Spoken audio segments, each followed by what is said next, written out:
All right, folks, in this video, we're going to be continuing with our page 1 notes, looking at this new function down at the bottom. So this is something that you probably didn't see explicitly in Algebra 2. This function is called the reciprocal or rational function.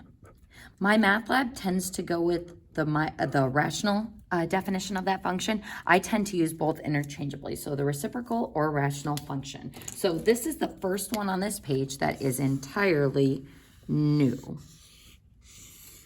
So we don't know what this function looks like. We don't know anything about this function. We don't know if it's a u or it's a v. So if we don't know what the function looks like, all we can do is try to plug in some points. So I just chose these x values, and we're going to see what happens when we plug them in.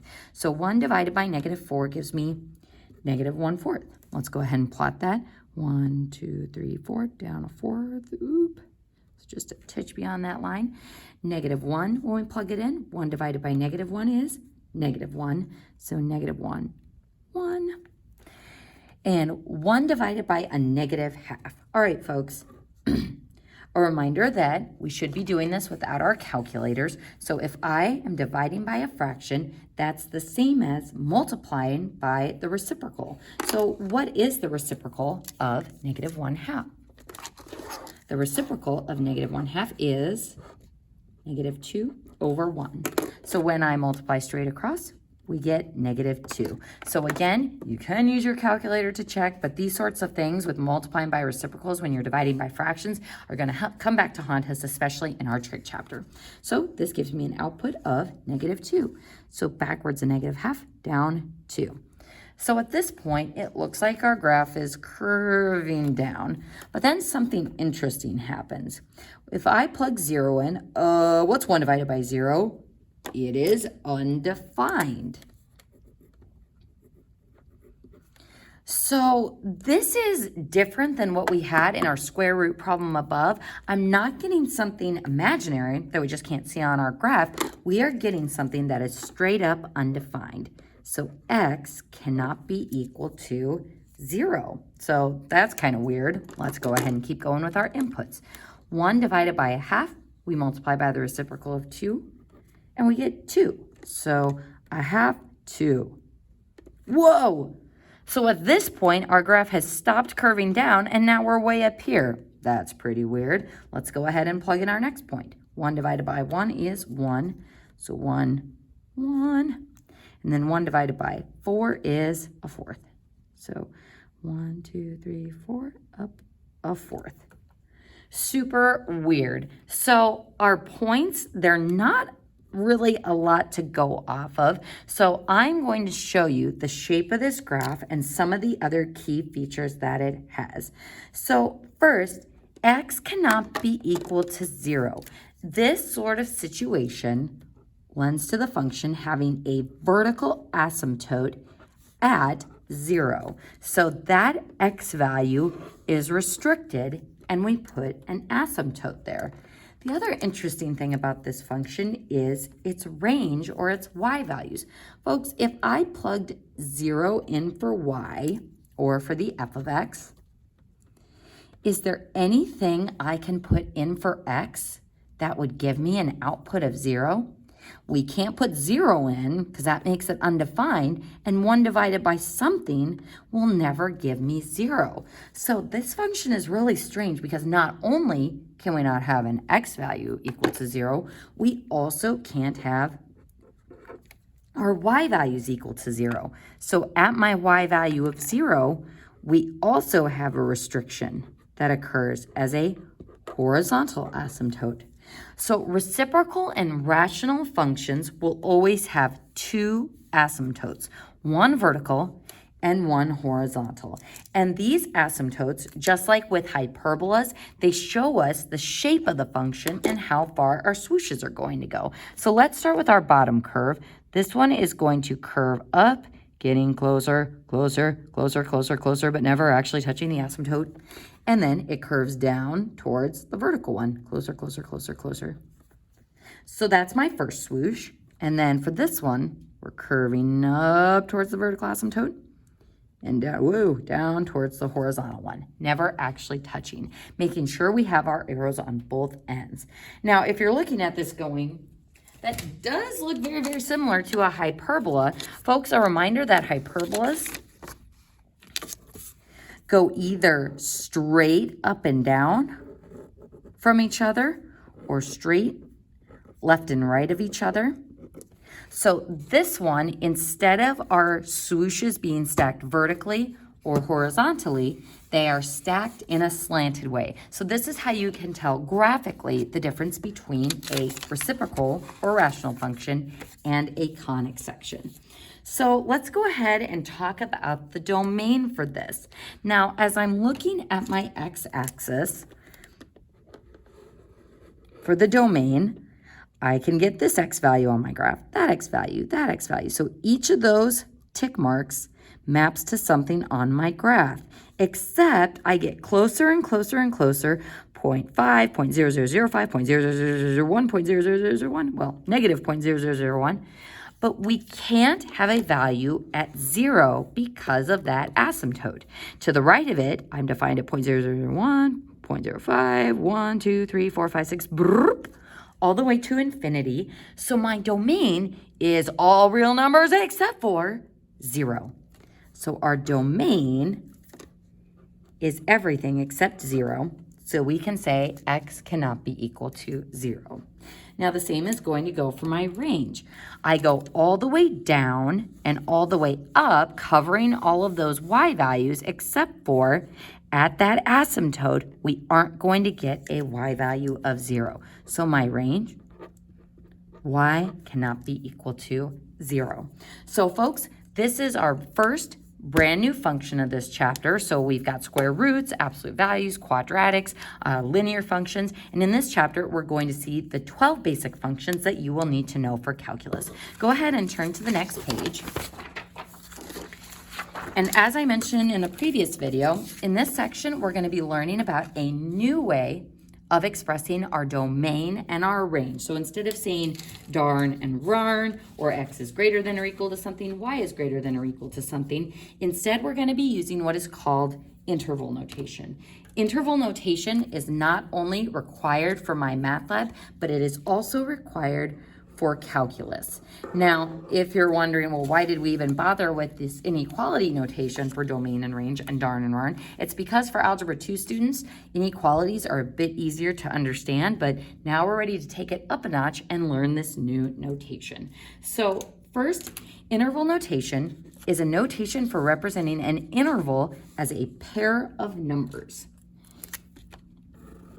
The numbers are the endpoints of the interval, from left to right or from down to up. Parentheses and or brackets are used to show whether the endpoints are included or excluded. Parentheses mean that the number is exclusive. So that means that it's excluded, like if I had less than or greater than in inequality notation. So parentheses are not included, whereas a bracket, which is our squared off parentheses, means that the number is included, like less than or equal to and greater than or equal to. So interval notation, is how we are going to use parentheses and brackets to express our inequality notation. So looking at this first example, bracket 3, 8 parenthesis, is the interval of real numbers between 3 and 8, including 3 and excluding 8. So folks, a lot of times to help teach this, I go back to what you first did with inequalities on the number line. So for inequalities, less than and greater than would be an open dot, and less than or equal to and greater than or equal to would be represented by a closed dot. So with this in mind, if we think about what this would look like on our number line, 3 with a bracket would be a closed dot. And then 8 with a parentheses would be an open dot or not included. So this would be the interval. 3 is included and 8 is excluded. So in this example, the interval would include 7.9999999, everything leading up to that open dot at 8. So 3 is included, 3.5 is included, 7 is included, but as soon as we get to 8, it is not included. So 2 would not be in this interval, 20 would not be in this interval. So number lines are often a good way to think about these problems. So one thing to keep in mind as we start working through these is instead of saying darn as all real numbers, instead our interval will be negative infinity to infinity. So this means all the numbers going left and all the numbers going right. And we always use a parenthesis when we are talking about negative infinity or infinity because those aren't a definite value. They don't have a definite end. They just keep going. We use a soft parenthesis to end the interval. All right, folks, so we're going to go ahead and start going through some of these examples. So looking at this inequality notation, if this says x values greater than 5, we start at 5, and we are covered going to the right, but 5 is not included. So in interval notation, as we read it from left to right, the interval starts at 5 with a parenthesis since it's not included, and it goes all the way to infinity. And again, anytime we have infinity, since it's not a definite hard value, we can't use a bracket, we have to use a parenthesis. Something that I'd like you to write above this section is that we read our intervals, or we read it from left to right for domain, and for range, we read it from down to up. And we'll start seeing what that looks like as we go through some of these other examples and as we start looking at graphs. So domain, left to right, range, down to up. So looking at our next inequality notation, this says x greater than or equal to 5. So because the 5 is included, this would be a closed dot at 5. So to show that 5 is included, we use a bracket. So we start at 5, 5 is included, and we go to infinity. Now on this one, this says x values less than 0. So we start at 0 with an open dot, and we are covered going to the left. So x less than 0. Now, as we read this from left to right, where does this interval start? It actually starts way over here, way off the page at negative infinity. And then the interval ends at 0 with a parenthesis. So this is where our inequality and interval notation really differ, because notice that for inequality notation, my x is always on the left and then my number is on the right. Here, our interval needs to show that left to right or down to up order. So what I mean by that is if you said 0 to negative infinity, this would not be okay. No.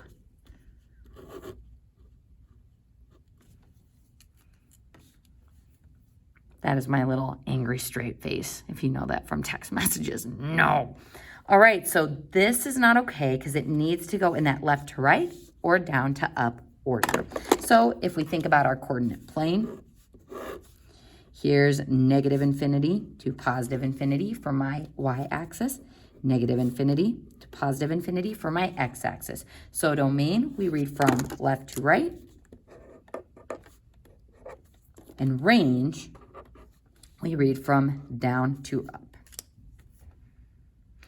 So now we're ready to take it up a notch and start dealing with some compound inequality expressions and turning those into interval notation.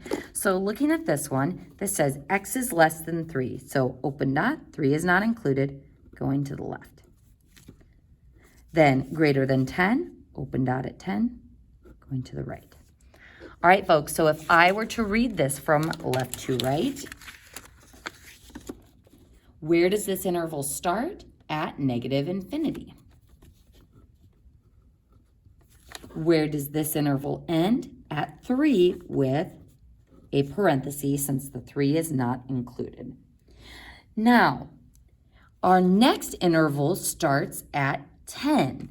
When we have multiple intervals where our function is defined, we use this notation. This is not the letter U, but it means the union of the two sets. So just like on my math lab, how we had like a button to type in a matrix, this is going to be an actual button on my math lab. So don't draw a little tail on it. Don't actually make it look like the letter U. It is just this kind of upside down rainbow shape, and it means the union of the two sets. So we say that we've got this interval, union, my second interval, which starts at 10 with a parenthesis. And where does that interval end? Infinity. Also, folks, for your infinity, if you just want to draw it as two circles next to each other like that, instead of doing the kind of like sideways 8, that's totally fine too. All right, folks, let's go ahead and look at the next one. Now, this is my and notation for compound inequalities. So if I read this part of the inequality, it says x greater than 2, 2 less than x is the same as x greater than 2. So like this. And x is also less than or equal to 10. So less than or equal to means it closed out at 10.